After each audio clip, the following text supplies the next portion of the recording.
Friends, welcome to Kalyani சுலகம். இன்றைக்கி இந்த வீடியோவில் ஒரு சூப்பரான எக் ரெசிபி செஞ்சு காமிக்க போகிறேங்க. முட்டை வறுவல் ரொம்ப சூப்பராக செஞ்சிடலாம். குயிக்காக ஈஸியாக டேஸ்டியாக செய்யலாம். வாங்க செய்யலாம். செய்கிறதுக்கு முன்னாடி நம்ம சேனலை இன்னும் சப்ஸ்கிரைப் பண்ணலைன்னா சப்ஸ்கிரைப் பண்ணிக்கிங்க. கூடவே இருக்கக்கூடிய பெல் ஐக்கானை ப்ரெஸ் பண்ணி அதில் ஆல் ஆப்ஷனை கிளிக் பண்ணிக்கிங்க. மறக்காமல் லைக் அண்ட் ஷேர் பண்ணி நம்ம சேனலுக்கு சப்போர்ட் பண்ணுங்கள். நான் ஒரு 6 முட்டை எடுத்துருக்கேங்க. இந்த 6 முட்டையை கழுவிக்கலாம். லைட்டாக கழுவுங்க, ரொம்ப ப்ரெஸ் பண்ணி கழுவுனிங்கன்னா முட்டை உடஞ்சிரும். இப்போ கழுவின முட்டை எல்லாத்தையும் ஒரு பாத்திரத்தில் சேர்த்துக்கலாம். முட்டை மூழ்கிற அளவுக்கு தண்ணி சேர்த்து ஸ்டவ் ஆன் பண்ணி வச்சுக்கலாம். தண்ணி சூடான பிறகு கொஞ்சமாக உப்பு சேர்த்துக்கலாம். முட்டை அதிகபட்சமாக 8 நிமிஷத்துலேருந்து 10 நிமிஷத்துக்குள்ளார வெந்துருங்க. முட்டை வெந்துருச்சா அப்படின்னு எப்படி தெரிஞ்சுக்கலான்னு பார்த்தீங்கன்னா, முட்டையினுடைய நடுவில் விரிசல் விழ ஆரம்பிக்கும். பாருங்கள், இப்போ நல்லா விரிசல் விழுந்திருக்கு. முட்டை வெந்துடுச்சு.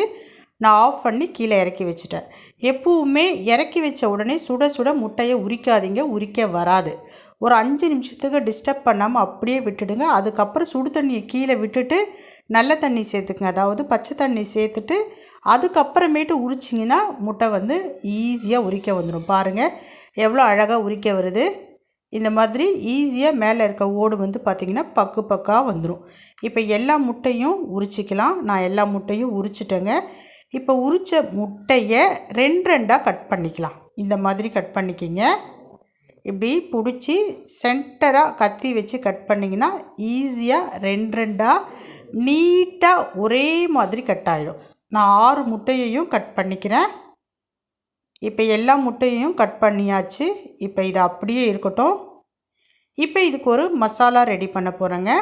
ஒன்றும் கிடையாது, 1 ஸ்பூன் அளவுக்கு குழம்பு மிளகாய்த்தூள் கரெக்டாக இருக்குங்க. இந்த 6 முட்டைக்கு 1 ஸ்பூன் அளவுக்கு குழம்பு மிளகாய்த்தூள், ஒரு சிட்டிகை அளவுக்கு, ஒரு சின்ன ஸ்பூனில் 1 ஸ்பூன் அளவுக்கு மஞ்சத்தூள், 1 ஸ்பூன் அளவுக்கு உப்பு, இது எல்லாத்தையும் சேர்த்து தண்ணி சேர்த்து நல்லா மிக்ஸ் பண்ணிக்கலாம். ரொம்ப இந்த மிக்சிங் பார்த்திங்கன்னா கெட்டியாக இருக்கக்கூடாது, கொஞ்சம் நல்லா தளன்னு தான் இருக்கணும். இந்த மாதிரி பக்குவத்துக்கு மிக்ஸ் பண்ணிக்கிங்க. இப்போ நம்ம கட் பண்ணி வச்சுருக்கிற இந்த முட்டையில் இதை எல்லாத்தையும் நல்லா பூசி ஒரு 5 நிமிஷத்துக்கு விட்டுட்டால் போதுமானதாக இருக்கும். இந்த மாதிரி எல்லா இடத்துலையும் இந்த கலவையை முட்டை மேலே பூசிடுங்க. இப்போ நான் எல்லா முட்டையையும் இதே மாதிரி பூசிட்டு உங்களுக்கு காமிக்கிறேன், எப்படி இருக்குன்னு சொல்லிட்டு பாருங்கள். இந்த மாதிரி எல்லா இடத்துலையும் படுற மாதிரி நல்லா பூசி எடுத்து வச்சுருங்க. இப்போ எல்லாத்துலேயும் நான் பூசிட்டேன். ஒரு 5 நிமிஷத்துலேருந்து 10 நிமிஷம் வரைக்கும் அப்படியே விட்டுடுங்க. இப்போ ஒரு 5 நிமிஷத்துக்கு மேலே ஆயாச்சு. நம்ம பொரிச்சு எடுத்துக்கலாம். ஸ்டவ் ஆன் பண்ணிக்கலாம், கடாய் வச்சுக்கலாம். அதில் ஒரு 3 ஸ்பூன் அளவுக்கு எண்ணெய் சேர்த்துக்கலாங்க. இப்போ நம்ம இந்த கலவையை பூசி ஒரு 5 நிமிஷம் ஆயிருக்கு இல்லைங்களா, அந்த முட்டை எல்லாத்தையும் சேர்த்துக்கலாம்.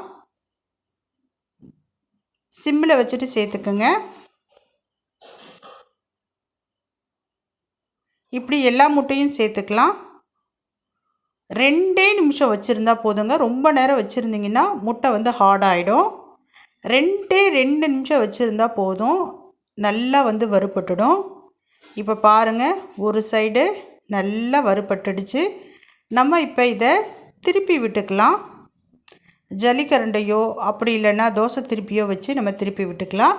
திருப்புறதுக்கு முன்னாடி நீங்கள் கடாயை இந்த மாதிரி ஷேக் பண்ணிங்கன்னா ஒட்டாமல் அப்படியே இங்கேயும் அங்கேயும் ஓடும். அப்போ நம்ம பார்த்திங்கன்னா ரெடி ஆகிடுச்சு, திருப்பி போட்டுக்கணும்னு சொல்லிட்டு அர்த்தம். இப்போ நான் திருப்பி போடுறேன். ஈஸியாக திருப்புறதுக்கு வருங்க. திருப்பி போட்ட பிறகும் அதே மாதிரி 2 நிமிஷம் விட்டுட்டு ஆஃப் பண்ணிவிடுங்க. சூப்பரான முட்டை வறுவல் ரெடி. ரொம்ப சூப்பராக இருக்கும். ரசத்துக்கு, கிள்ளி போட்ட சாம்பாருக்கு, பருப்புக்கு, சாதாரண சாம்பாருக்கு, இதுக்கெல்லாம் தொட்டு சாப்பிட்டிங்கன்னா ரொம்ப சூப்பராக இருக்கும்.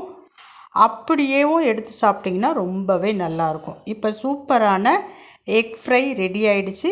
இதே மாதிரி நீங்களும் செஞ்சு பாருங்கள். எப்படி இருக்குது அப்படின்றத மறக்காமல் கமெண்ட் செக்ஷனில் சொல்லுங்கள். பாய்.